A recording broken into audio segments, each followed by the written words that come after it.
Okay, what do you mean by that? Like loose talks?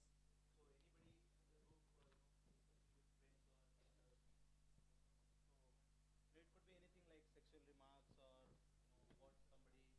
Yeah. So, I have this. So yeah, so what I'm going to do, we have this participation guidelines, which we all have to follow strictly. So few things I would like to mention, like you must, the expected behavior would be, lead by example, ask people, watch your language, take responsibility for your words and actions, look out for each other, and few more are like unacceptable behavior, which is going to be violence and threat of violence, derogatory language, sexual behavior, so unintentional touching or unintentional remarks or anything, you should avoid that. And you can, obviously, you can hug your friends and everything, but and everyone, but the consent is the key. Then the disruptive behavior and instigating. So you should not provoke or influence someone to, do all these things. It would be equal to, the unacceptable behavior. So the consequences of the unacceptable behavior are like, you have to strictly, first you have to strictly follow them. And if you, break anything or break any kind of rule, so you might get into a trouble, or you might get a temporary ban and permanent ban from the future events. So yeah, so and if you want to address something which you think is not good, or which we talked about to have outside the bus or unaccepted behavior, you can reach out to George, Umesh and Priyanka. And we have one uh, meetup conduct team called uh, yeah, so it's MIM2016 at mozilla.com. So you can, just write there and something, just describe your grievance. So it would be there. So are we all clear? Okay. Yeah.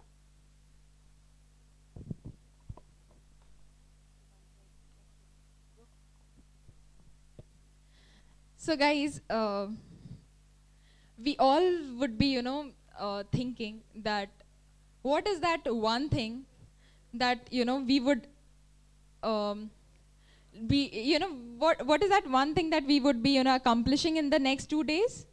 Like everyone would be, thinking about it, like, okay, what will happen in these 2 days? So I want to know that one thing that you guys think that we would accomplish in these next 2 days.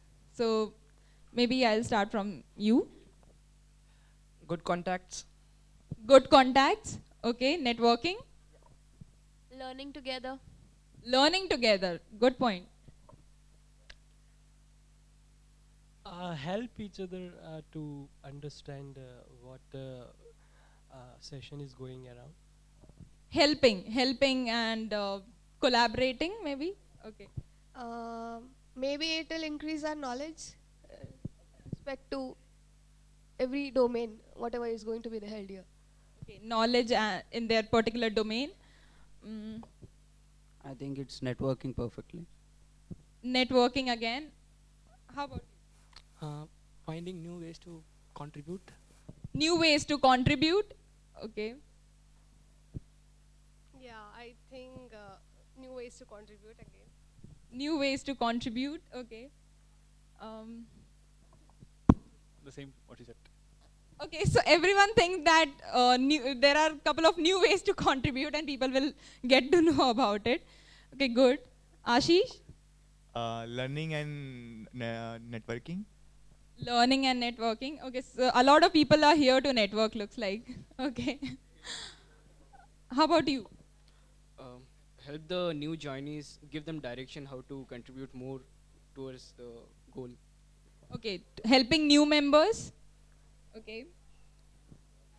Get to learn new things from everyone, like what we. Learning and knowing like what others are doing. Maybe Shahid ji.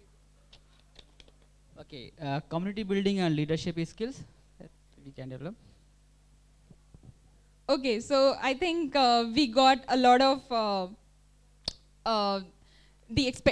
got to know the expectations like for the next 2 days, like networking, learning, community building, leadership, what others are doing, what projects are there, and so on and so forth.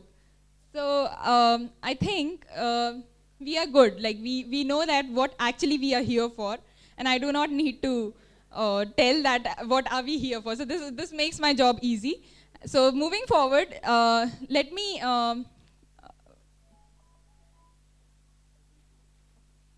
Okay, so Priyanka will tell you something now. Yeah, we told you about the rooms. I'll just tell you where these rooms are, because after this immediately we'll be breaking out into the respective, not immediately after this, we'll tell you when to break out into the breakout rooms.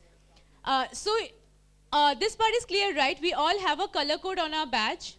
Please make sure to go only to the rooms according to your color, right?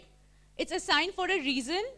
So please do not walk into the rooms just along with your friends. I mean, we'll get a lot of time to do that outside the sessions.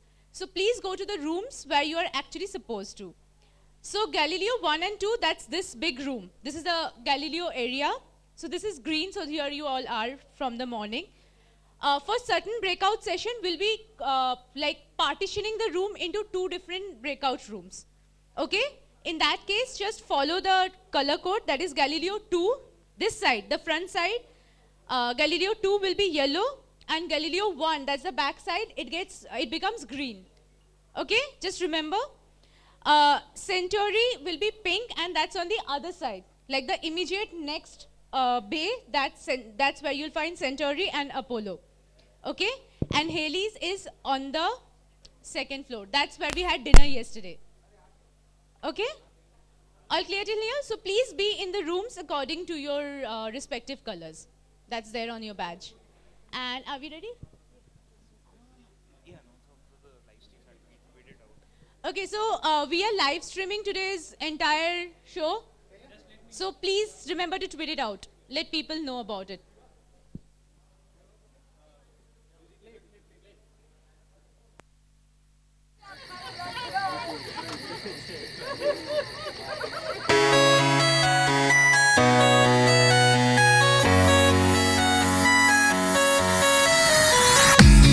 Dog goes woof, cat goes meow, bird goes tweet, and mouse goes squeak. Cow goes moo, frog goes croak, and the elephant goes toot.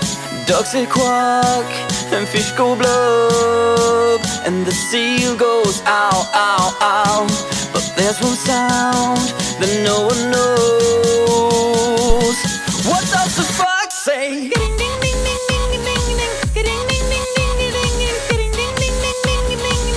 What the fox say?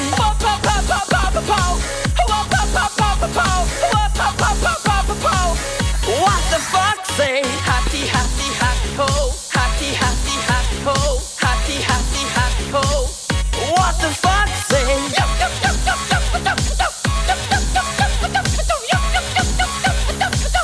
What the fox say? Big blue eyes, pointy nose, chasing mice and digging holes. Tiny paws up the hill. Suddenly you're standing still. Your fur is red, so beautiful, like an angel in disguise. But if you meet a friendly horse, will you communicate by more? How will you speak to that horse?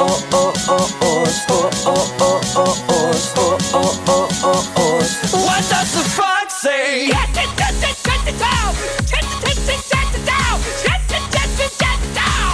What the fox say?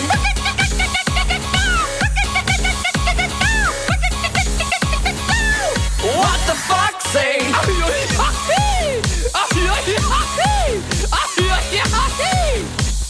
What the fox say?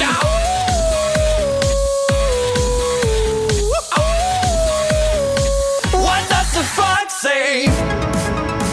The secret of the fox, ancient mystery.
Welcome. Well, I guess maybe you should be welcoming me.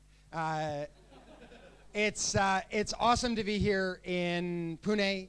It's awesome to be here in India. It's awesome to be here at this meetup, where I think what we're going to be doing is really going to be epic for this community and extraordinarily important for Mozilla.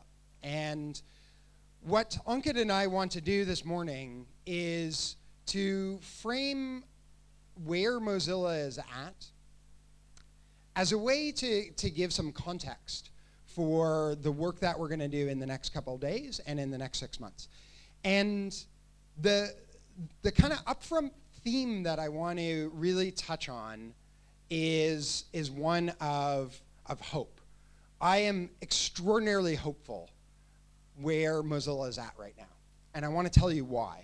I'm extraordinarily excited for the work Mozilla is going to be doing over the next while, and I want to tell you why. I'm extraordinarily optimistic about the type of impact that all of us can have together on the things we care about, and I want to tell you why.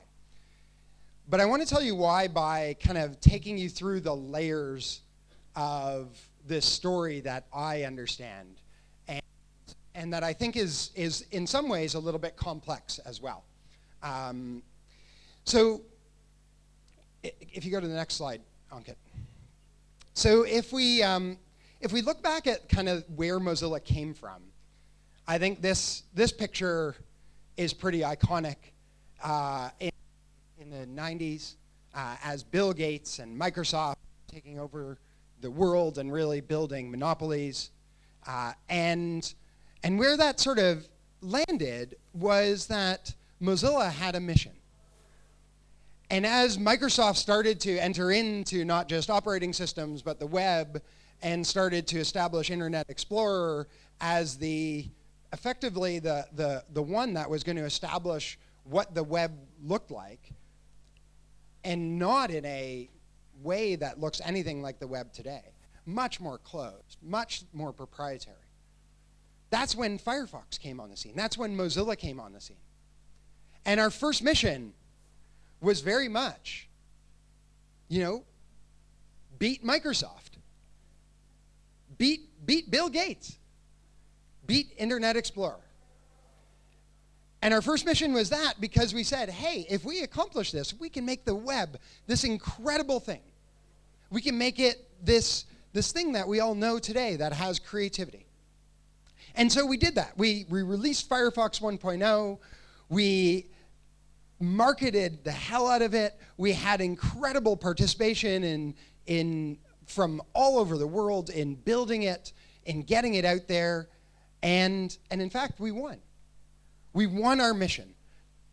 And so what do we do when we win our mission? Well, kind of stuff like this, right? Yeah, mission accomplished. Or maybe this picture is more appropriate for here. Next. Yeah. We sort of said, like, hey, mission accomplished, done, we win. And then we kind of turned around and we said, maybe mission isn't accomplished. Maybe there's more to this. And we start to see, Time Magazine again. And it has a different person on the front page, a different monopoly that's starting to take over. And we start to see that this mission is bigger, it's more complex, it's really challenging. And not only do you have a very different internet kind of emerging than potentially we thought, and more complicated, but we have real issues around access. So this graph, I think, is really interesting. Certainly, there's lots more people coming online. But those lines are more parallel than I would have expected of when the number of people online will equal the world population. And that gap is huge. And here in India, of course, you guys understand this really, really well, because that gap is really big in India. So, in the hundreds of millions of people who don't have the opportunity to access online life in the way that we do. And so we look, it's like, yeah, we beat Microsoft, but wow, there's billions of people without access, and there's these large organizations that are shaping. And even those who are getting access, man, they're having a really different internet experience than potentially we thought. This is from a study that was released about a year and a half ago, where they looked at people who were just coming online, and they asked them what they thought the internet was. And half of them thought it was Facebook, and that's it. And I can't imagine an internet that's just Facebook. It's so limited, and it's so different than the creativity and the openness and the ability to really express yourselves without constraints, without somebody saying, how and where and what the shape is. And so, we have new players coming on the scene, new monopolies. We have millions, billions of people who aren't getting access. We have a reality that people are understanding the internet really differently than I think all of us in this room would want. We also look at the health of the internet and what it kind of looks like and how it's emerging, and it's weird. When you look at kind of major websites and kind of just ask ourselves, like, what are the major websites right now? What do people use? Dietrich told me an interesting stat yesterday. It was that most people are using like between 5 and 7, 7 apps? So 7 apps on their smartphone, and that's pretty much maximum. And a lot of them probably map to email plus one of these, right? And these are like the major emerging websites globally since Firefox launched. And in the last 5 years, nothing. Really minimal. Maybe Medium. Maybe you'd put Medium on there as a major global website. And that tells me that it's not just people not getting access, it's not them just not knowing what the internet, but the internet itself, what the web looks like, is potentially stagnating. It was kind of established when these larger players, it's getting more consolidated, and there's a smaller number, that people are using a smaller number of things. And so we start to look at this mission and we're like, whoa, mission maybe not accomplished. And then, wow, this whole other thing comes on the scene. And it's not just the web, and it's not just mobile devices, and it's not just desktop devices, but now it's IoT, Internet of Things. And over the next 5 years, projecting this massive explosion of Internet of Things devices. And what does that mean? What does that mean to our first mission? Beat Internet Explorer. It doesn't, well, it's actually our first mission feels pretty irrelevant to this. So this is now really big and really complicated, adds on to the access issues, adds on to the monopolies. But never fear, right? Because a lot of what we do, as Mozilla is we say, all right, wow, okay, these are big problems, but what do we have? We have Dino power, right? We have everyone in this room. We get that, Fox in here, and we cheer, and we have hundreds of thousands of people who really care about Mozilla. And that's our, we call it our Moz factor sometimes, right? That's the thing that gets us going. And we're a strong organization as well. We have, 1,200, 1,500 staff, that's substantial, right? Well, maybe not. Is Brad in the room?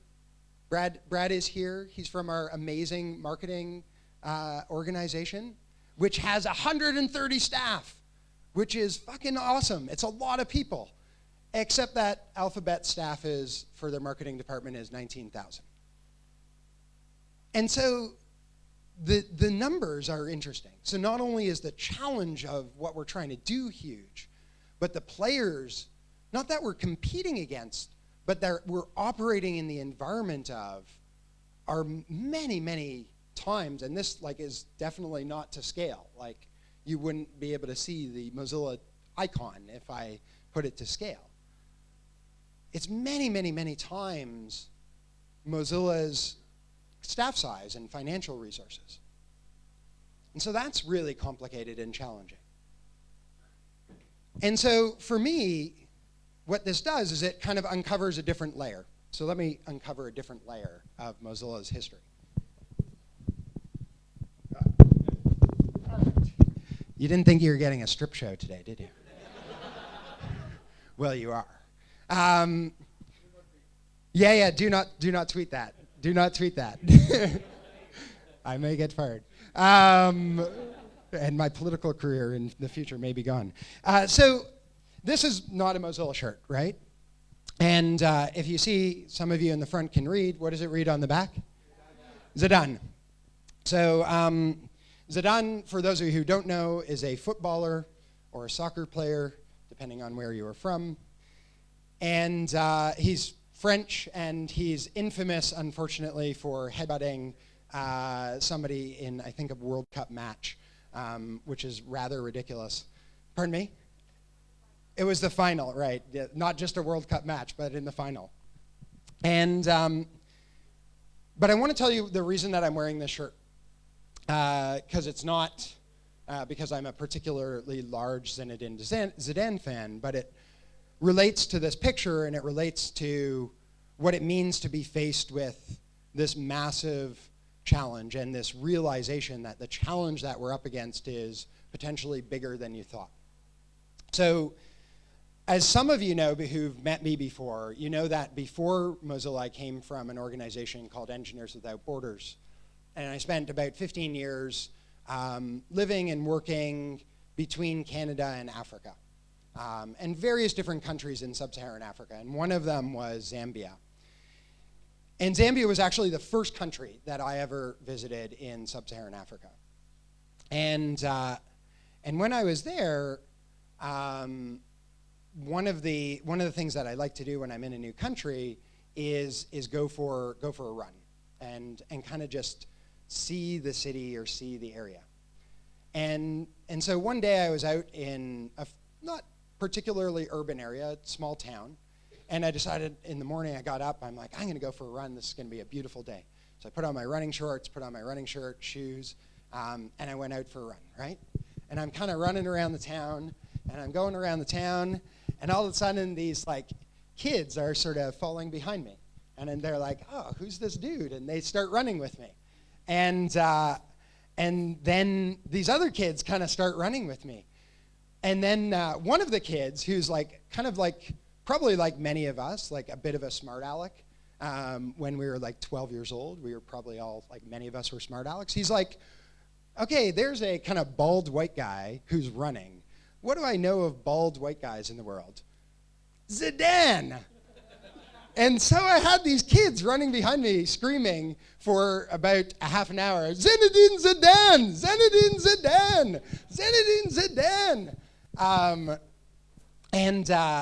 And it was hysterical, and we had lots of fun, and I remember that very, very fondly.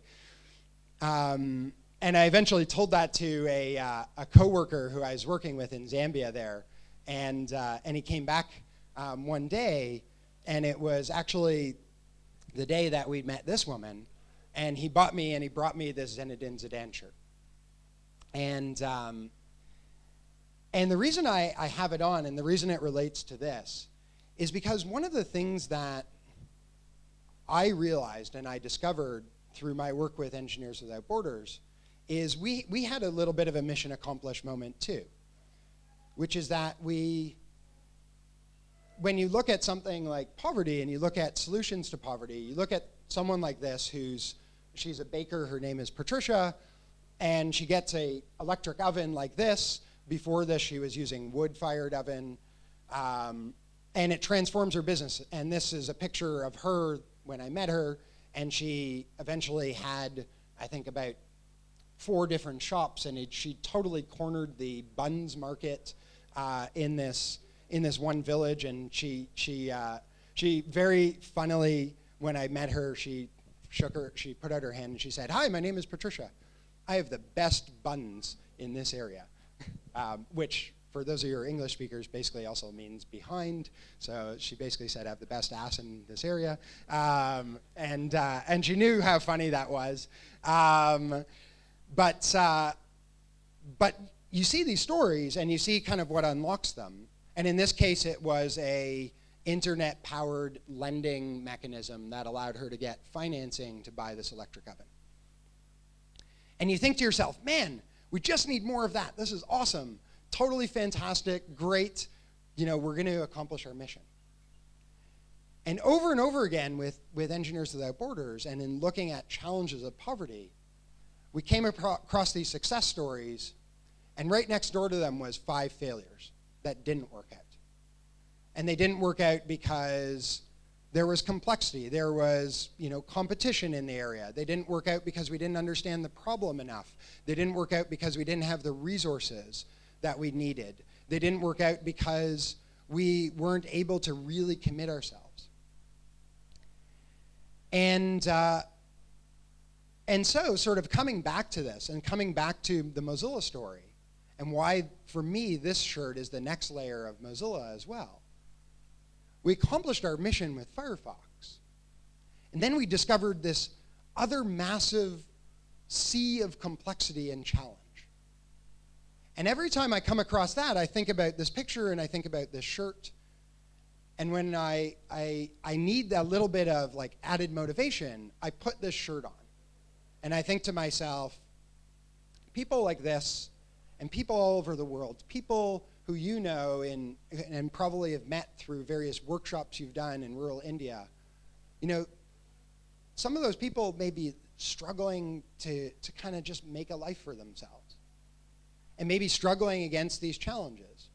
And for us, like this shirt for me represents the motivation to start to struggle against those challenges and realize that struggle and that drive is actually what can get us to this next level and can get us to actually see that those challenges just require us to recommit.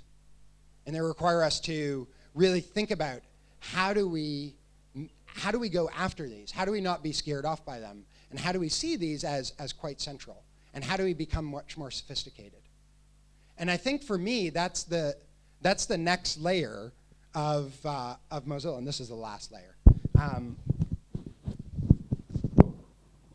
Which is going beyond Firefox.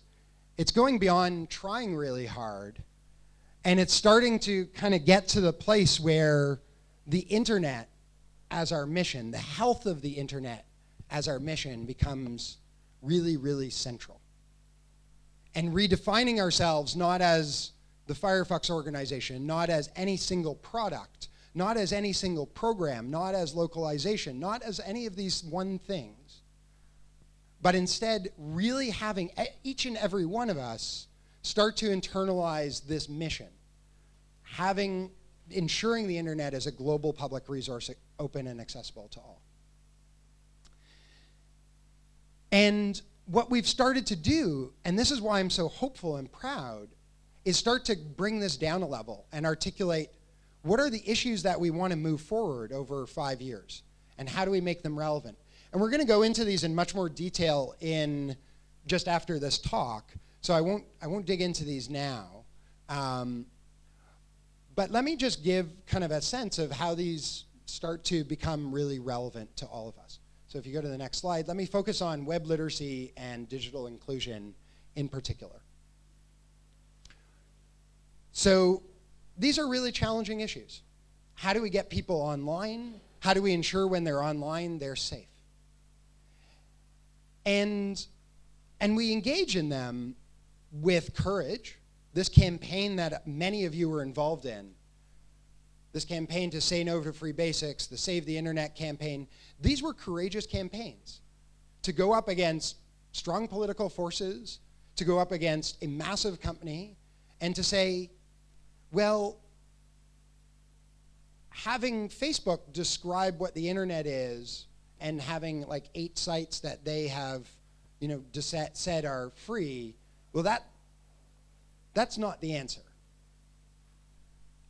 Even though we don't have lots of people who don't have access, that's not the answer. We're not going to go for that solution. That feels expeditious.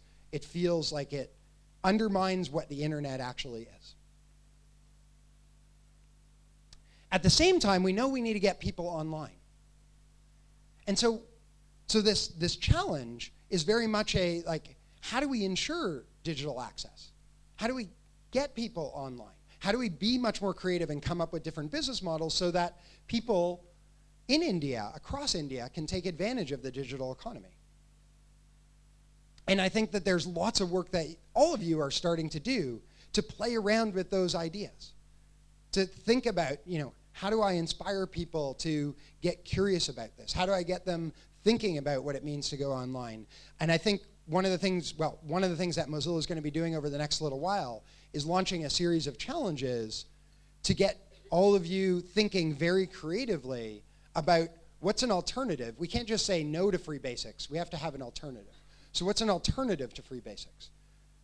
If it's not 0 rating, then we have this notion of equal rating. Well, what does equal rating mean? What does that mean in practice? What are the programs we can build? And in addition to that, we know that it's not just about access, it's about when people get online, are they using the internet in a safe way?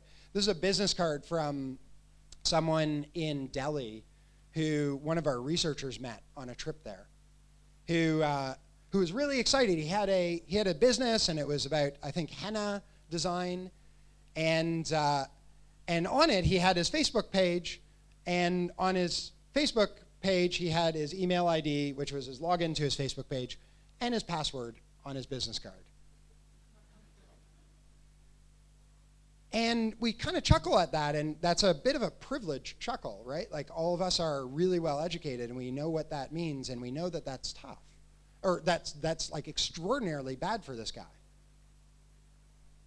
But what it also should be is like a rekindling of an understanding that notion, even if we get everybody online, if we can't ensure that there's a base level of web literacy, then all those ideas of this guy and hundreds of thousands, millions, tens of millions of little businesses like him who could benefit from being online, instead they're going to go online and be unsafe.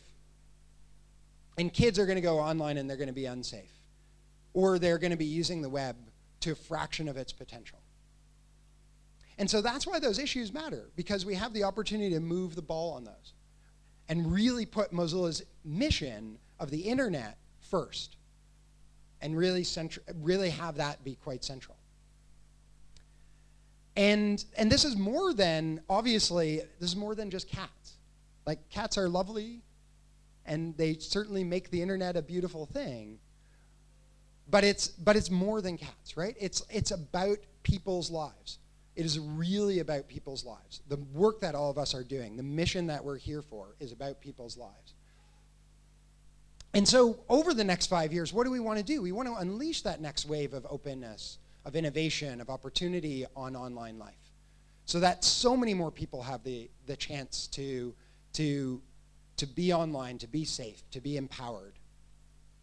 And those issues is really why we're here. And it's why I'm super, super excited. Now, the way that this kind of works in kind of corporate speak from Mozilla is as following. We have kind of work across 3 areas: products, technology, and people. And those relate to kind of 3 themes, if you would call them, or goals for this year and beyond. So building on our core, prototyping the future, and growing our influence.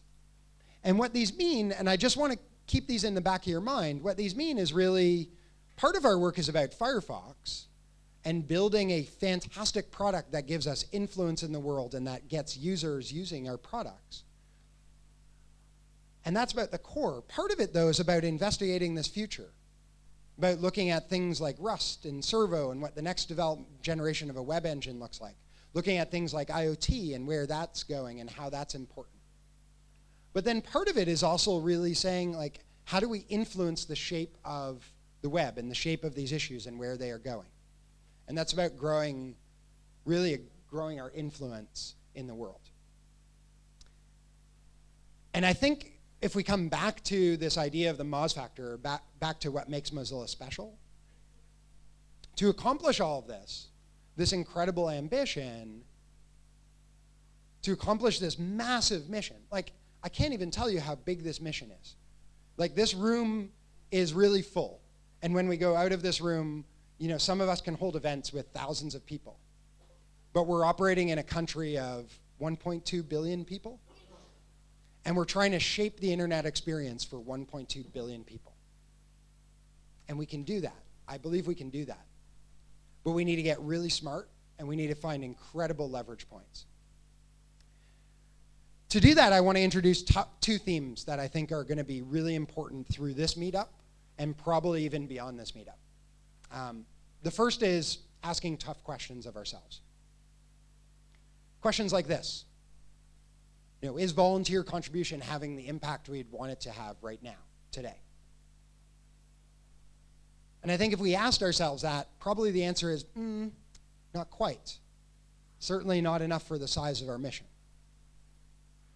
So how do we ask some more tough questions, more granular ones? If we look at where Mozilla has come from, all of us, if we were having this meetup 2 years ago, I would have been standing up here. I would have been like, Firefox OS, yeah, everybody ready to make some apps. And we would have been really excited, and we would have been really excited about getting WebMaker out there. Right now, both of those are gone. There's really substantial change within Mozilla in the past few years. And I would say there's going to be substantial change in our products on a pretty continuous basis over the next few years. So instead of getting everyone in this room really anchored and all of the Mozillians who are out in our communities anchored to our products, how can we start to get people connected to our mission? How can we make the mission resonate? How can we make so that when products come and go, people are like, oh, great, next thing, next program, next product that I can imagine, that I can get involved with, that will advance this massive mission of ours. Or potentially even a more controversial or uncomfortable question for some of us. What does it mean that lots of changes in the world that have happened that challenge some of our fundamental areas of participation in the past? So if we look at something like localization, how many of you have localized strings in Firefox? Localization is pretty massive in this community. What does it mean that the cost of translation has basically dropped to zero, or is dropping to zero, through things like Google Translate, through things like a massive industry that allows people to just pick up strings and quickly translate them on contract that online tools have enabled? What does that mean for our contribution efforts? Do those contribution efforts, are they still as meaningful? Are they differently meaningful? How do we challenge that? How do we think about that differently? How do we start localizing our issues? How do we start localizing our marketing campaigns? Same thing with quality control and automation there. Same thing with something like marketing, where you have Facebook, you buy Facebook ads and you can get downloads at a much faster rate and much cheaper than holding events. So not only do we need to kind of ask ourselves, tough questions, we need to ask ourselves tough questions that probably challenge the work that we may be even doing today. And I think that's a part of this event. And then finally, what do we do about the fact that there's lots of other things for people to do if you're a volunteer? In a lot of different ways. You look at the front page of GitHub right now, there's some cool projects to get involved in. And to be really honest, they're a hell of a lot easier to get involved in than Firefox. They're easier source codes with sometimes better pathways on, and we need to ask ourselves, what does that mean? How do we start to up our game? How do we start to say, wow, there's this Make in India campaign now, Startup India, lots of money, lots of incubators. What's the value proposition to all those people starting up new startups? What does Mozilla's mission offer them? How do we connect those people to Mozilla's mission? How do we have them participate in Mozilla? Those are some important questions for all of us in this room to ask as well. This meetup, though, isn't just about tough questions. Because if we get caught up in those questions, we can kind of sit in them and just circle around and not actually move to action. So it's also about really ambitious action. Action that I think is going to be really exciting for all of us. So we have we have some work and we have let me just talk about some things that are going to happen at this meetup that I think are super exciting. So we have some work and we have a session on Rust. Where is Manish?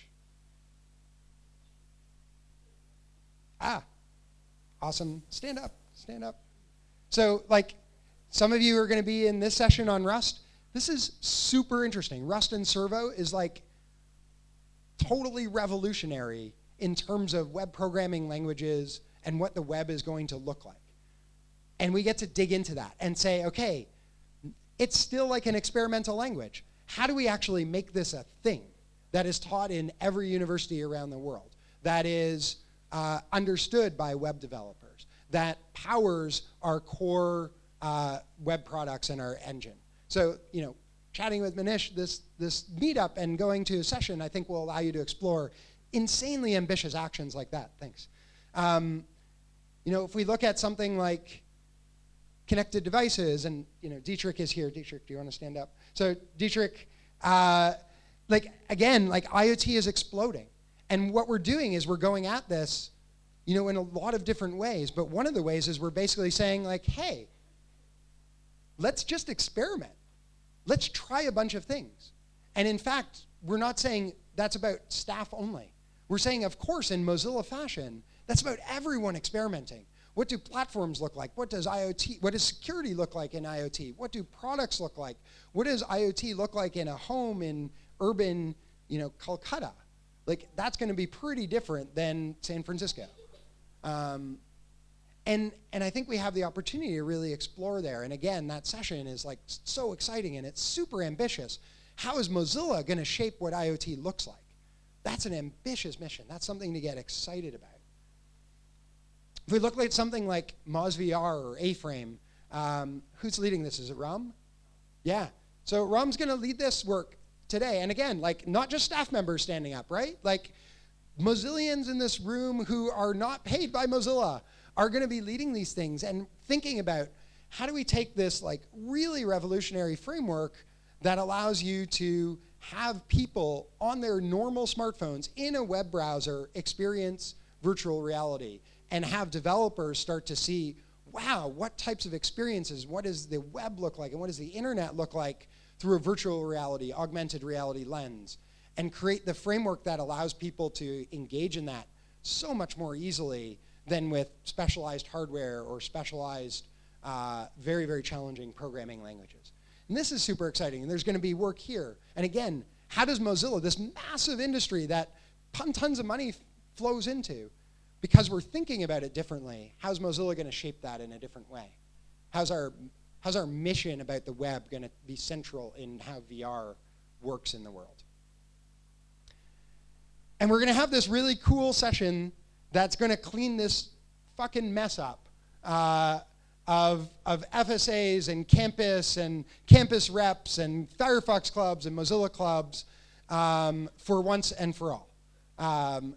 And if you go to that, what we're going to be doing in this next while, and this is kind of a light kind of sneak preview announcement, is all of those things are going away and we're just going to have Mozilla clubs. And there's going to be Mozilla clubs on campus, and there's going to be Mozilla clubs for web literacy, and there's going to be Mozilla clubs for a variety of other things in the years ahead. But we're going to lead with Mozilla. We're going to lead with our mission. And we're going to clean up this mess and allow ourselves to be very creative on campus. And it's not going to be about just marketing, and it's not going to be about just coding. It's going to be, what does Mozilla's mission look like on all the college campuses among all the engineering schools in India? And so many of you have been involved in that, you've gotten involved in Mozilla through that. And there's an incredible opportunity. You know, how many colleges are just in the city? Was it like 175 or something like that? Like just in Pune, engineering colleges. Like what does it look like for Mozilla to inject its mission in every engineering college in Pune and in Hyderabad and in Bangalore and everywhere else? I think we can think about that, and this room can do that.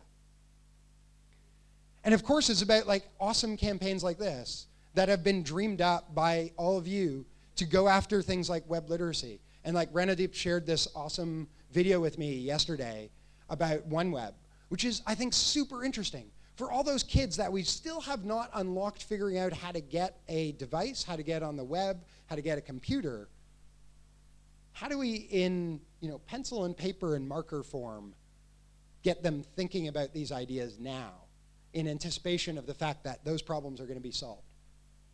So Mozilla, like web literacy, is not just about going at it in a conventional way, but it's being really creative and thinking unconventionally. And that's incredibly ambitious. And that's about hundreds of millions of people in this country. And those are the types of ambitions that I think are what will characterize this meetup, what will characterize these next few years, and what will allow us to shape Mozilla's mission. So for me, what's this layered story of Mozilla? What's this layered story of where we're at, of where we're going, of our organization, of this meetup? It's about tough questions. We can't avoid those. It's about ambitious action. We definitely want to engage in that. We want to set big goals for ourselves. We want to go out there and mobilize tens of thousands of people, which we can do. And it's ultimately about really thinking, what does it look like to put Mozilla's mission first in all of its manifestations and really unleash this next wave of opportunity on online life?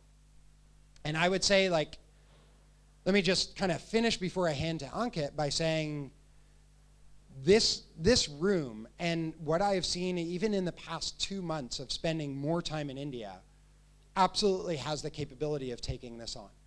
The courage that I've already seen with which all of you have questioned the fundamentals of how this community works and how it's structured and what we're doing and why we're doing it is incredible. The ambition to be able to set new events and the creativity to go out there and execute different activities is remarkable.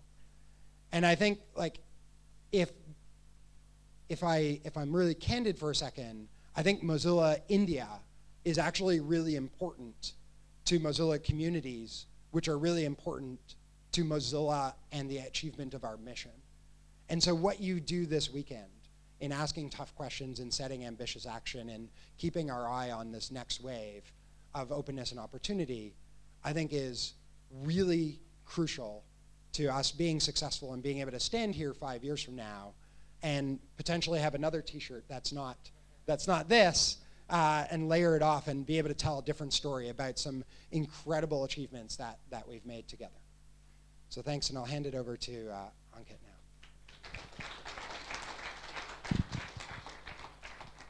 So guys, we have a clear idea of where Mozilla is going now.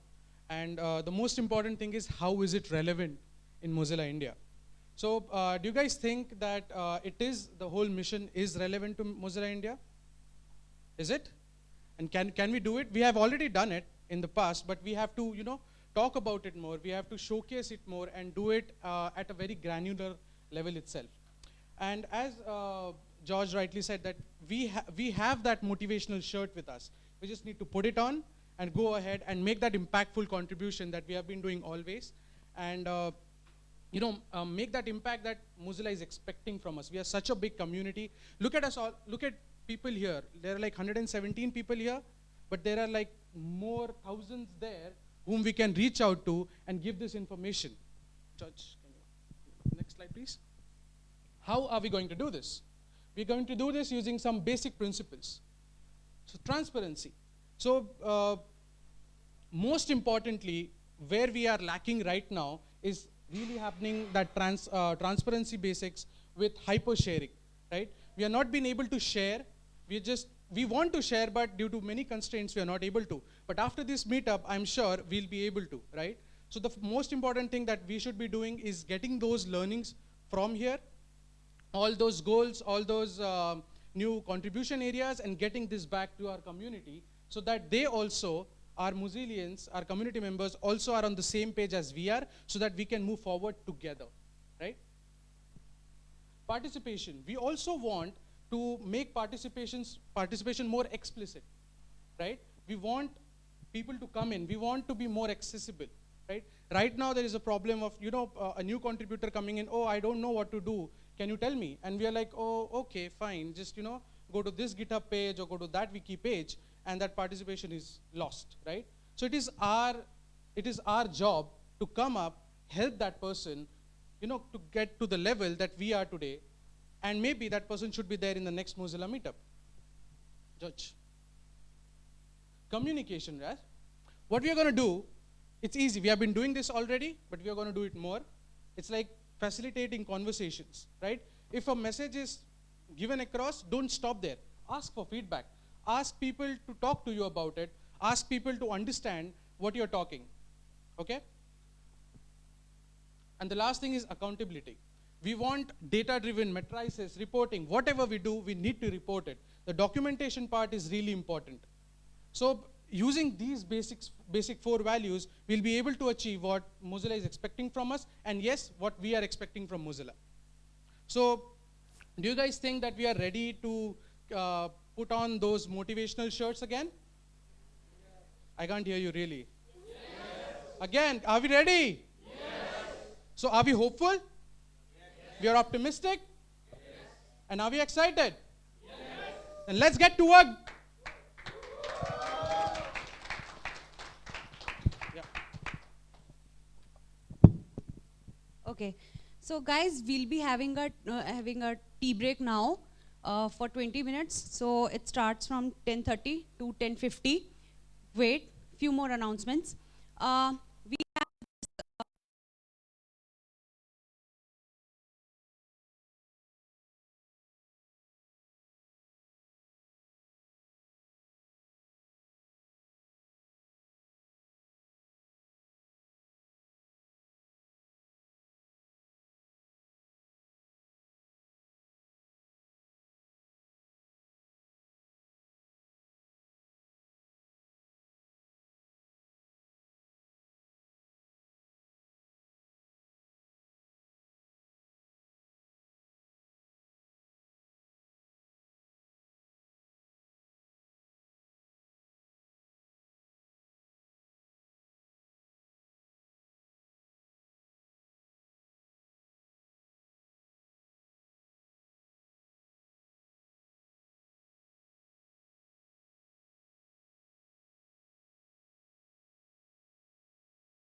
Hi, what is your name? Hello, I'm Abhiram.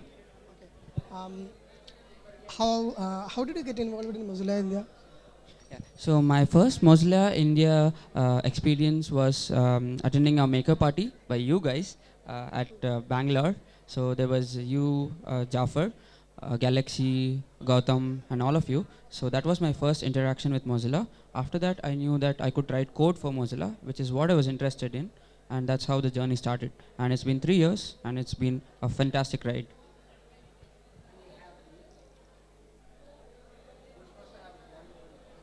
Okay, what is your next 6 month goals? So my next goals are to contribute to Rust. So I'm trying to contribute to the Rust development as well as building projects on Rust. So that is my primary goal. Apart from that, I'm on the Mozilla's campus advisory committee. So we are shaping up the new Mozilla on-campus program. So I'm taking initiative to build a new structure and help Mozilla actually gain the presence which is necessary in India to solve Mozilla's mission. Apart from that, I'll be involved in community efforts in Bangalore. That is where I'm staying. Thank you. How does this Rust language and Mozilla's mission connected? So Rust, the main motto of Rust is to get things faster. So you have faster processing, faster multi-threading capabilities, parallel processing, and as a browser company, which we are, we need to render web pages faster. And this is how Rust is going to help shape the web, and it will help look at the whole web at a different angle. So that is how Rust is going to help us in the future. Turn around the camera.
And this is an interview for you.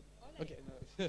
just kidding. So, can you tell us your name? Yeah, my name is Nidya Viraj.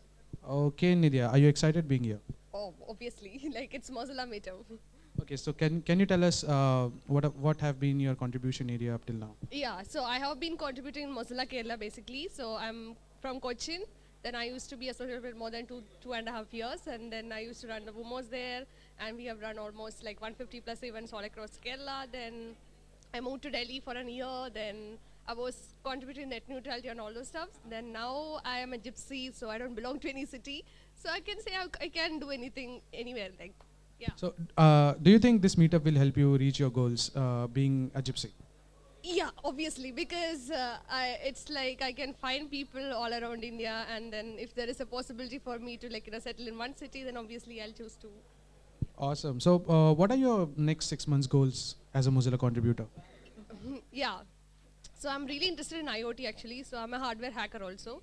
So if there is any possibility for me to look up into something, and then I'll be really interested to contribute in that level. Okay, awesome. Thanks a lot. Thanks a lot. So, who do we have here next? Hi, I'm Rishita. So I'm from Mos Pune, and I've been contributing to localization, translation basically, and I've been organizing events, WOMO's contributions, and like mostly I organize events on web literacy, privacy and security. I'm a lot interested into privacy and security. Do you think this meetup will help you get more women into Mozilla? Yes, of course. Like I'm meeting everyone, and not only women. Also, I'm making contacts everywhere. So I like suppose like I'm interested in privacy and security. So I'm getting contacts. I can arrange more sessions, more events on privacy and security in my college or anywhere else also. So it would be a great help. We know that you have a session here. Are you excited about it? Yes, a lot. Okay. Thanks a lot for giving your thoughts. Okay, next, who we have here? This is Vishwa Kotecha from NASIC, and I've recently joined Mozilla last month, so I am a new volunteer for Mozilla. So, as a new contributor, how do you feel is the energy here? It is awesome, it is great, and I feel that I learn much more from this. Okay, so do you think you can take back something to your community from here now? Yes, I can take back many things like I can give them my I can tell them my experience and many other things that are related to Mozilla and other open source. So, do you identify yourself as a leader when you go back and take people up maybe in a Moz cafe and explain them what happened here? Yes, I think I'll explain them much more better, and I'll be able to give them much more knowledge about what this is. Okay, so what is the next session that you're going to, like the functional session? Actually, in NASIC, we are planning to we have our own club. We have formed our club last month itself, and we are planning to inaugurate officially our club into our college so that our college mates and our classmates know much more about it, and to give them the idea of what Mozilla is and to encourage them to join Mozilla. Awesome, thank you so much. So, I'm Ankit, who are you? Mohini Patil. Hi Mohini, so you are the new kid on the block. Yeah, seriously. So are you excited? Yeah, sure. I was so excited when I got the mail, and I was like on the seventh cloud that I was selected, and feeling like a lucky person. Many of them were not get selected from my sides, so it was really awesome. And I was waiting for this day, and I had actually exams, and I was not at all trying to focus on here. I was trying to focus on studies, but it was so excited, and finally I reached here, and it's just an awesome experience. So are you focusing on the meetup now? Yeah, seriously. Since I have reached here, it was like when the breakout sessions will start and how I actually, it's just going to one session, but I'm eager to attend many sessions at a single time, but I'll not be able to do so. But I will be attending connected devices today, and many more things. I would like to attend web literacy campus and these things around. So if you would describe Mozilla India today in one word, what would it be? Mozilla India it will grow up with the growing number of WOMOs. It will seriously give a huge impact regarding WOMO's contribution. As you can see, the number of WOMOs has been increased as George described that thing. So it will surely help, and I would move forward to include more WOMOs in this under Teach the Web. I'm interested in Teach the Web. So are you excited about women participation growing in Mozilla India today? Yeah, it will be more. I think women should come forward. They should not think that inferior and superiority between guys and girls. So this will give a good impact if WOMOs try to get entangled in this. Okay, have a great meetup. Thank you. Thank you so much. We'll wait for some time. I'll come back to you in 2 minutes. There is a session going on here, which George needs to start right now.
Okay, before we begin the session, just one small announcement.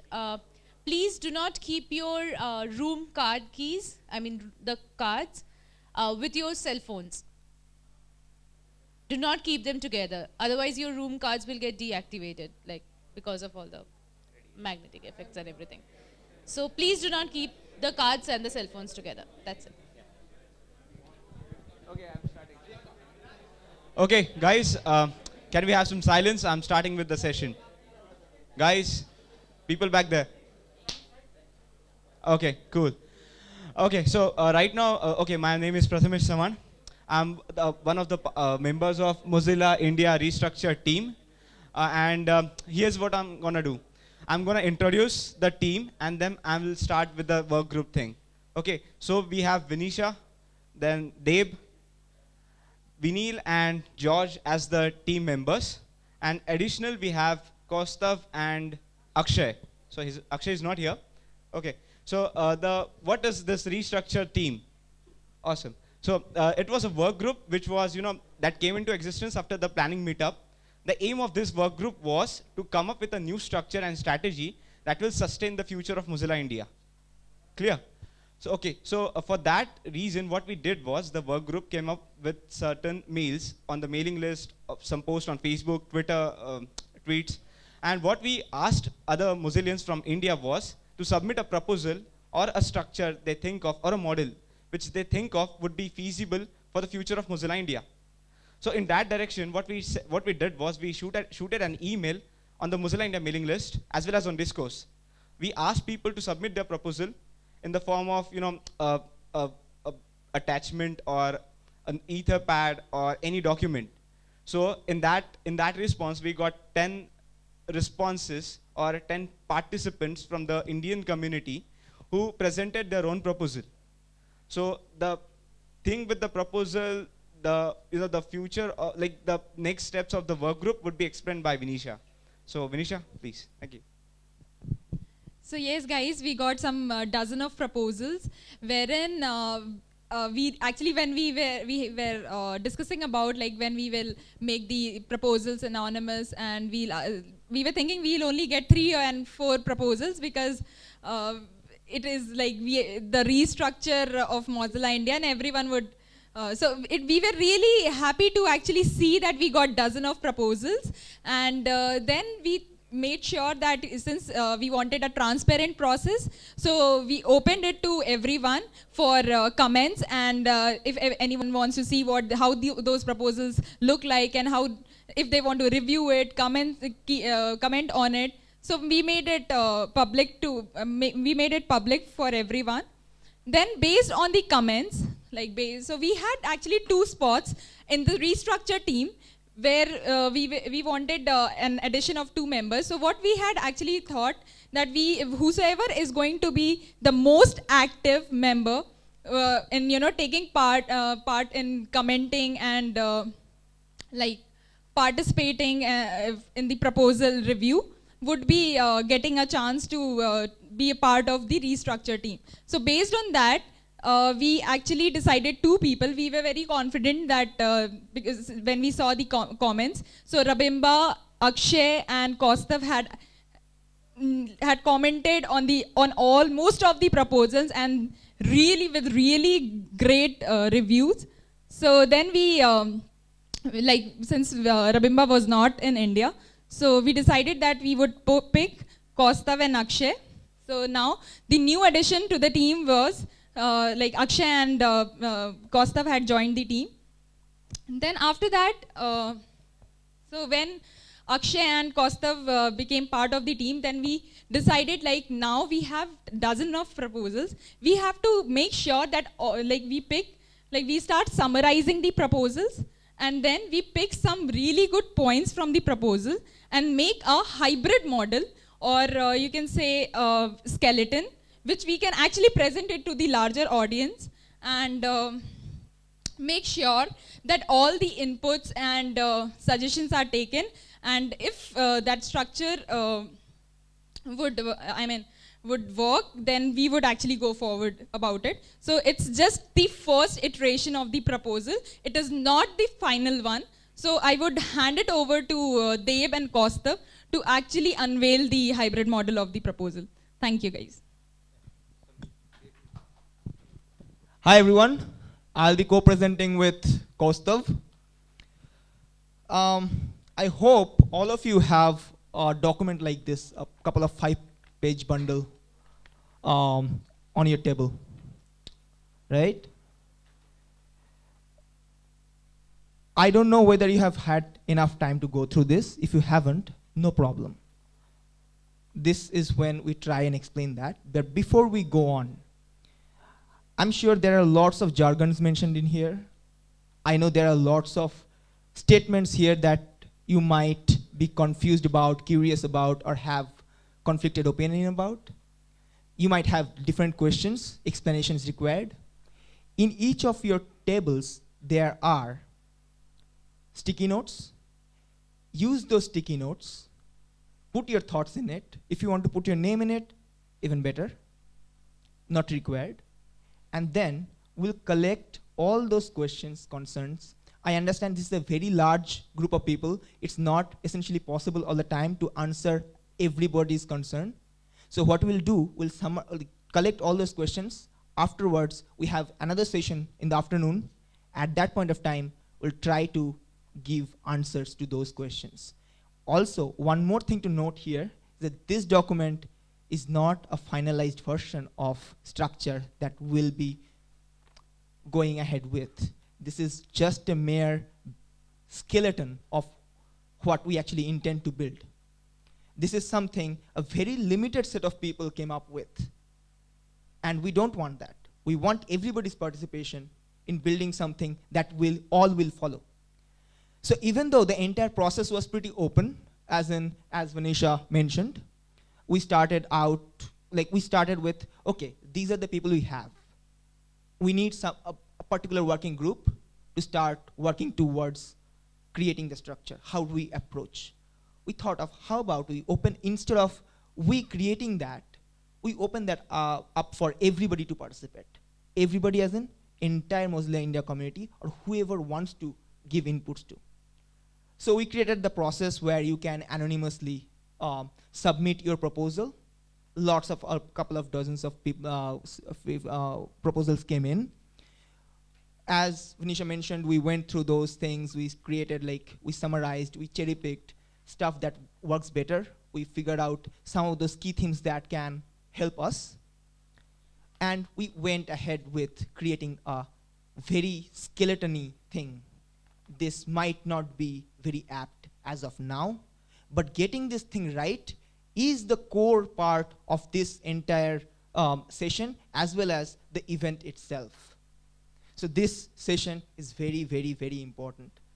I hope all of you will have all the monkey on your back, keep them aside for the moment. This is the most important thing right now, right here in this group, in this session. And let's focus on this thing. If you need any clarification, particular word, jargon that has been used, make sure you raise those questions, you keep those questions, we will collect them. We need those inputs. If something that you could not understand, that means it's not explained well enough in here, that's our fault. We need to fix those things as well. I hope everybody's clear on that. Are we clear on that? Yeah. Cool. We all need to be on the same page in order to feedback. Okay, so the thing is, the reason we are not doing a live Q&A now is we want you to take some time and think over it. Whatever questions you have, whatever concerns you have, put them in the sticky notes. We will collect them. We will go through them during midday today, and we will try to revamp the proposal again based on the feedback that we receive. So today we are trying to do it pretty live.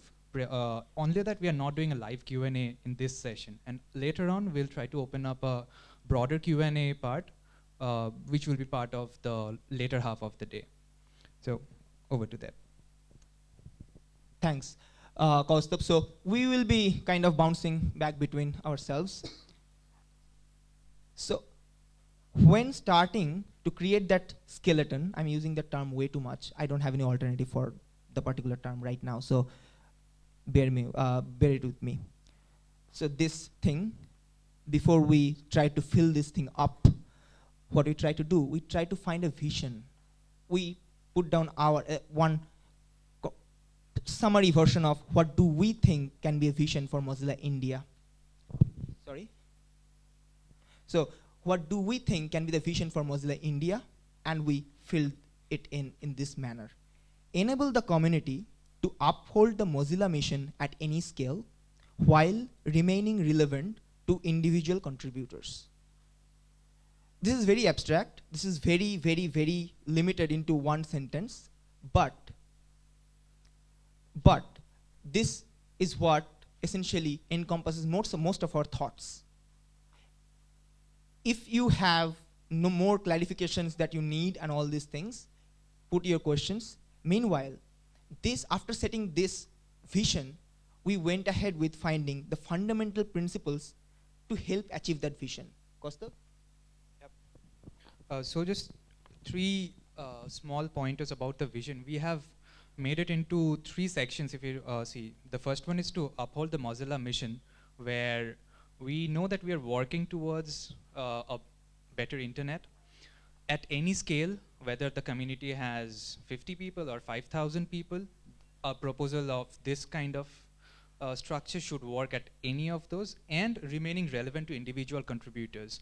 That is, even if the community has grown a lot, it should not feel alien, it should not feel something different, it should be welcoming, and it should be relevant to everyone. So with that said, we went on to the fundamental principles.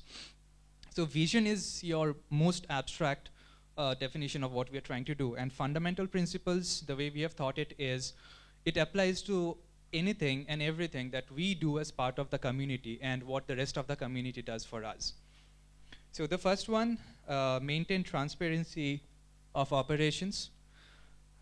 By transparency here, we mean to talk and work in the open as much as we can, which means whatever we do, whether we are planning, whether we are doing some research, we are publishing something, have it as much open as possible. And I think this is one of the core principles of Mozilla as well. Second is invite participation explicitly, and that's the important part here, that we are not just saying that, hey, we put up a project on GitHub and we expect people to come and put patches to it. It doesn't work like that. So just step out and be a little more welcoming, make announcements, make as much as noise as you can around the project, and help people onboard easier with better guidelines around them. Third, decentralize the decision making. And we already had a bit of exercise around decentralization. So in this context, by decentralization, we mean that don't have one single or central authority taking decisions, and in any context, whether it's a small team or it's the larger community. So we'll see how it shapes up. But this is one of the main things that we were looking at. The fourth, maintain ubiquity of communications. By ubiquity, we mean that it is present everywhere, as in the dictionary term for ubiquity. And present everywhere in the sense that we want the important communications to be available on all the possible channels and to be available to everyone who are listening to it. Ensure accountability. In this context, accountability is metrics with documentation. So if someone has taken up a responsibility, it should be trackable, we should be able to measure it, and it should be, once again, open.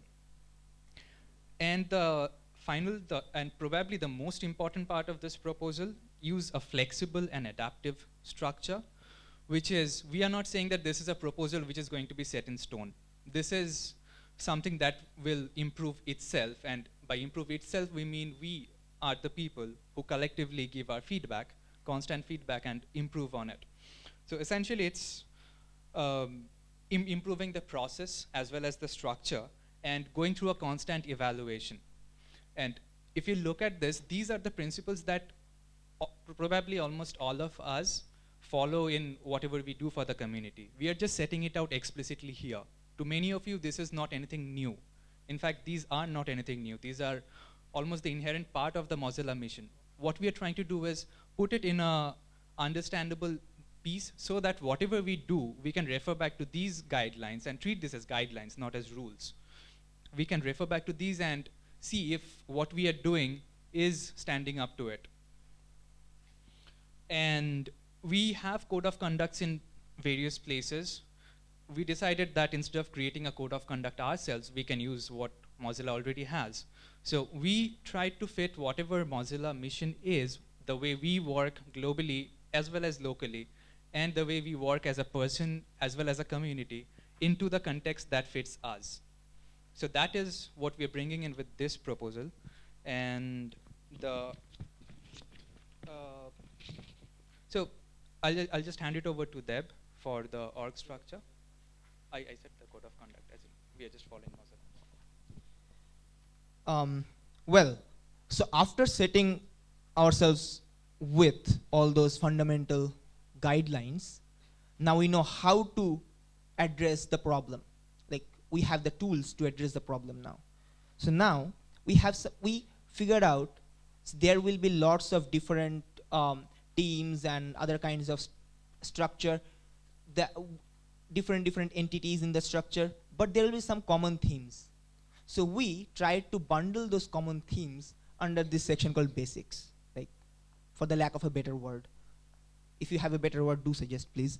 So we thought about any non-general role, ignore the non-general part, any role will be shared by two persons to ensure redundancy of human resources and contingency plan.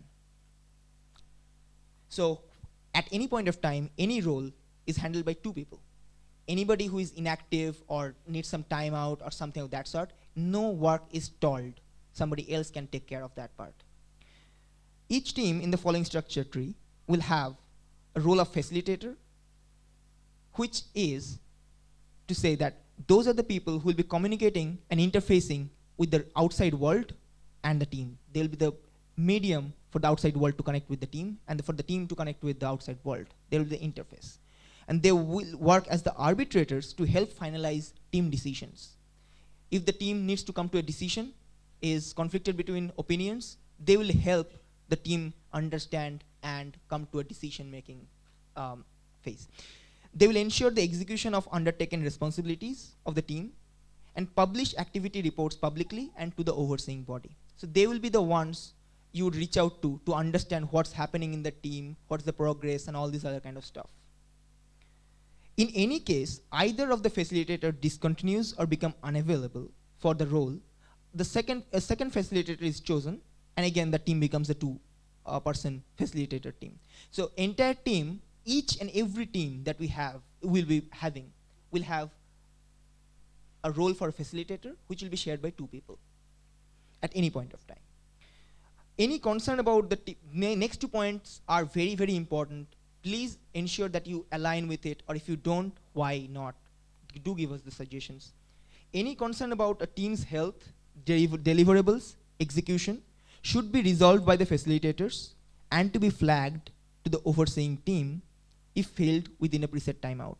Lots of jargons, bit harder to understand sentence, long sentence. What it means, abstract is, if there is some challenges that you're facing, that might be the team's health, or so like whatever we have taken up, we cannot execute it, and all this other kind of stuff, that needs to be within a couple of period of time. If you cannot actually resolve it, you need to reach out to the team that oversees that and let them know we are not being able to do this. How do we achieve that? How do we know? Instead of just keeping it undone. Second point is any concern about peer teams' health, cooperation, and execution. Peer teams, as in sense, the sister teams, the other teams, the teams that you are not actively part of, but some other people are actively part of, and you are connected with, and you can see that they are having some issues, they're having some challenges. How do you report that? If you see or feel something of that sort, you should have your own opinion about it. You should flag it, and you should let the overseeing team. We are calling it overseeing team, but we'll have a name for it afterwards. And as soon as observed, when you find that out, discover it, you let that know without wasting any time, so that we can always be at our best. Each team can have their own preferred internal communication channels. Each team can have their own preferred channels of communication. Any particular team prefers WhatsApp, go ahead with WhatsApp. Any particular team prefers Telegram, go ahead with Telegram. doesn't matter, as long as the it's open and inviting enough to for the other participants, it's good enough. But to let the other bigger community know about your activities, reports and stuff, you conform to, or you produce your reports, or your you publish or broadcast those reports. It can be a tweet, it can be any other things, with the community's common platform. Like the things, if that is discourse, if that is mailing list, whatever it is, you fall back to that and let the entire community know. Internal, you can use anything, but external, you have to use this community standard. Announcements as well, yeah. So there will not be any particular quota system for any teams. Any team will be consisted of people who are most passionate for achieving the team's objective, capable and passionate.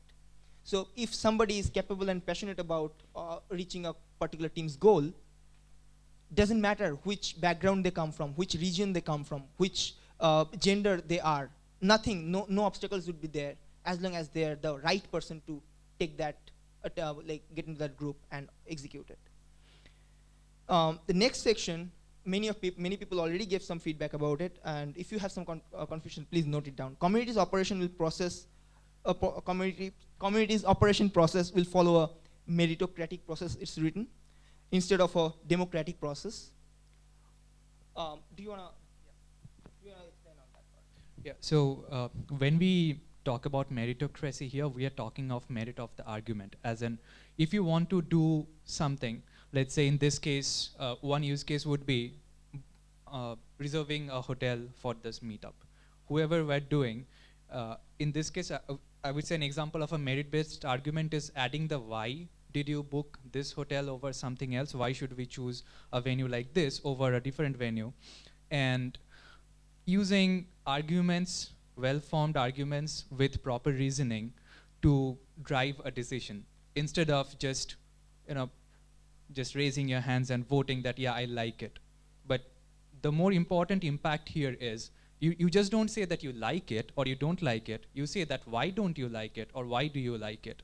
So the merit of the argument itself is what we mean by meritocracy. It hasn't got to do anything with seniority in terms of how long have you been in the community, or how much support essentially is, and how many people love you, how many people don't love you.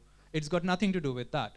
It's all about having the chance to question and give a reason behind all the actions and all the decisions that you're trying to take here.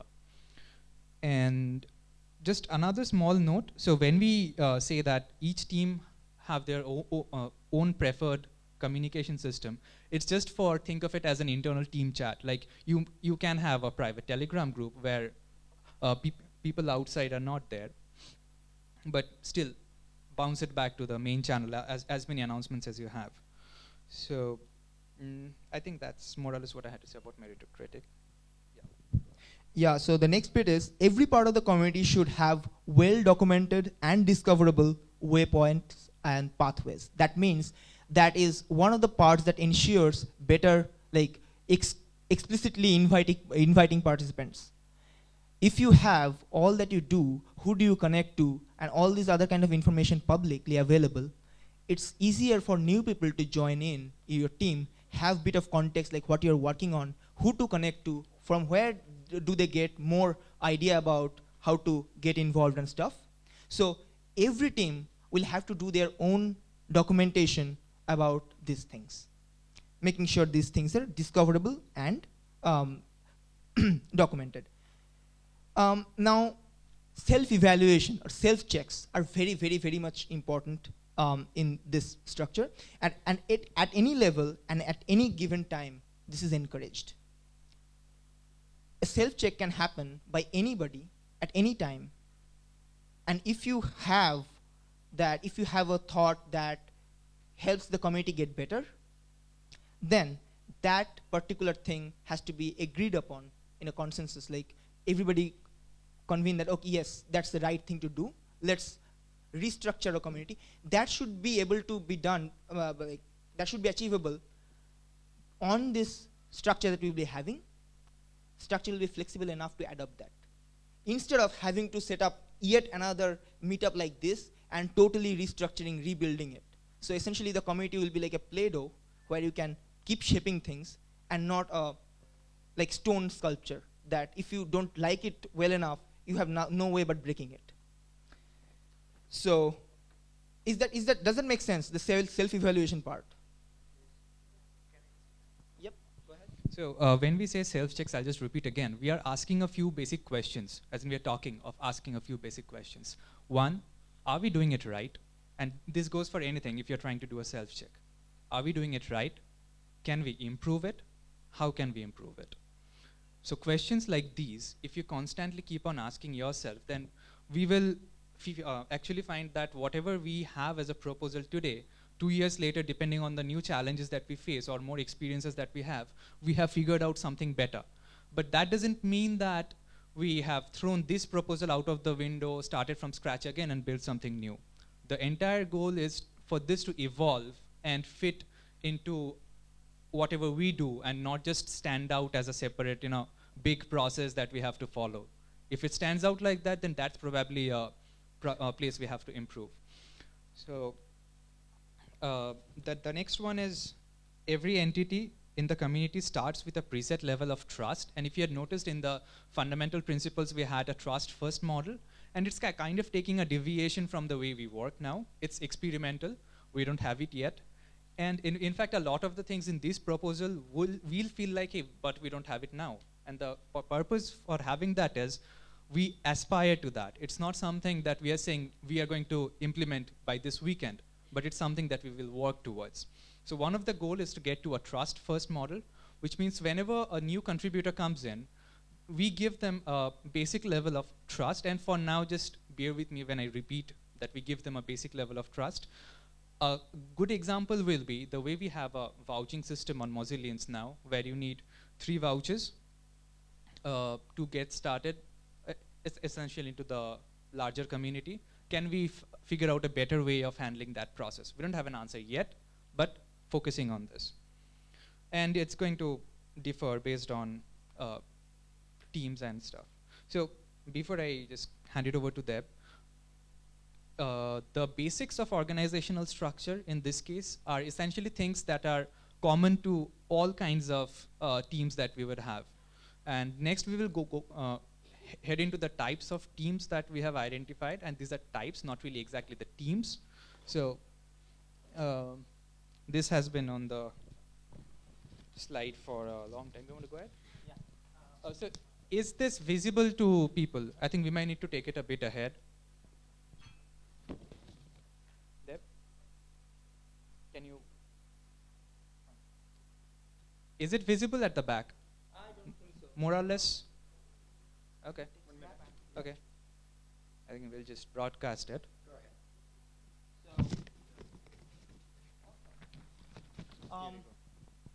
Well, yeah. So we have talked about teams, groups, teams, and lots of things. We could not pinpoint what do we exactly want to call it. We are still not calling it anything so far. Let's call it team for the moment, unless we have everybody agrees that teams is the right word for it.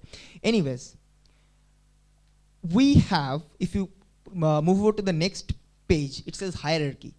The term itself is a bit contradicting. We're trying to create something that's flat enough and is not too much layered. It has 3 kinds of things in it. It's a meta team, it has functional teams, and it has focus teams. What does that mean? Previously, how many of you know about the task force thing? Mozilla India task force. How many of you did not know well about the task force, not too much about the task force? Not too many, but there are people. So essentially, we had a model previously that helped us get to the point we are right now, but it did not scale well enough. So we are trying to find out a solution that helps us scale better. How do we do that? Forget the meta team for the moment. We are talking about the functional teams and the focus teams. Functional teams are something very close to the task forces we already had. And they are not, what is it called? They are not separate. It's like either this or that. Both will be present. So functional teams are essentially like the task forces, but um, but there's also these focus teams which are like working groups. What does that mean? I'll give you some case studies as well. So anybody remember that net neutrality campaign that we had a couple of days back? It's not really a functional, so it wasn't a task force, right? It wasn't task force. It was more of a getting something done with similar minded people who had similar contexts and similar enthusiasm to achieve something. That is something that is a work group. They are like a focus team. It can be formed with people from various different backgrounds and stuff. So consider each one of those things. It's not really a Venn diagram, but something similar. They're exclusive teams. These are the functional teams. Now, a work group is something like this, or focus team. Something like this, something like this, something like this. They can consist of different focus area, functional areas, and they can form a working group to achieve something. They are formed when something needs done, and they're dissolved when that is done. So one thing, functional teams are persistent. These things stay. But these things, they kind of, yep, all right. Check your Telegram group if you are on the Telegram. So the image has been posted there. So if you are having trouble following this, you can follow the Telegram group and you can see the image up close. So functional teams are persistent ones, and these are formed whenever required and dissolved whenever not anymore, right? Now, there's a second concept. This is one way to look at it. There's another way to look at it. I'm trying to give you as much context so that we are all on the same page. This is very much important. So the second way of looking at it is, consider this is a bucket, or of some sort. It holds stuff. This is the community. And now, you have a liquid in it. This is the meta team. The meta team is the liquid that is in there. These hollow circles are the bubbles. And those bubbles are the working groups. They're the focus teams. They form, they pop, they form, they pop, they go on. And these solid ones are, consider them like balls. They don't pop, they're there. They kind of bounce around within that liquid. And the liquid ensures that entire thing is put together and is fluid enough, and it gives it a shape. So the meta team is something that gives the entire thing a shape. Each of those things interact with those bubbles, and bubbles pop, and if you have a question, you need to put it down on the stickies. We'll collect them afterwards. Thanks for your question. We are not having real-time questions because that's really not scalable for the moment. This is one way to look at it as well. Now, if you go to the abstraction level, how do they abstract? This is a weird curve, weird graph. I would request Prathamesh to take a picture and post that one as well. I'll not draw on it. It's already kind of is there. So consider this is a time, and this is the abstraction level.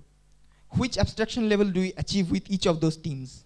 So working groups are like they keep on achieving more, then going less, achieving like they create more impact, more traction, less traction, and all these things. It goes up and down. Even on the abstraction level, it's like that. The functional team, we already have some experience with the task forces. So we already have a starting point. So we start from somewhere. And then it keeps on growing, but it grows at a steady pace. And then we have a meta team. Meta team we did not used to have before, so it starts here. But on the abstract level, it grows far beyond. This is the team that decides or that ensures that all the things are kept together in the place, and they are functional or interacting properly with each other. So most of these things that we'll talk about and we'll try to understand will be based upon these concepts. If we have those concepts clearer in our mind, we'll be able to interact with each other better and to understand this entire concept in a better detail.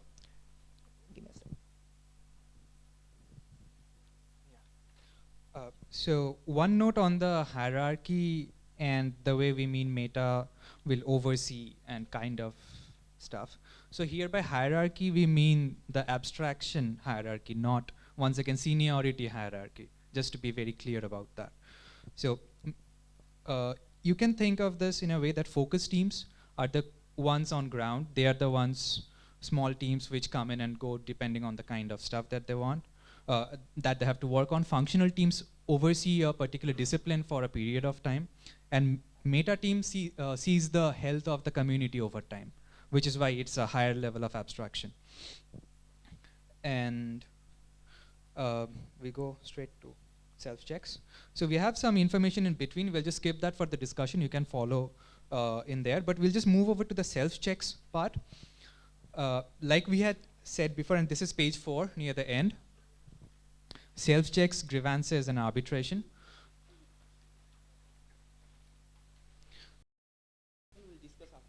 Yeah, so the things in between we'll come back to it afterwards because they are more logistics and day-to-day operations kind of thing.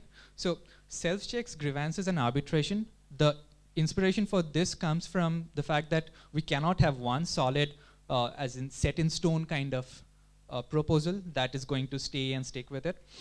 So we want it to improve, we want it to have constant feedback, and we want it to be fluid in the sense that it is not one thing that remains the way it is. We need constant feedback, we need more involvement.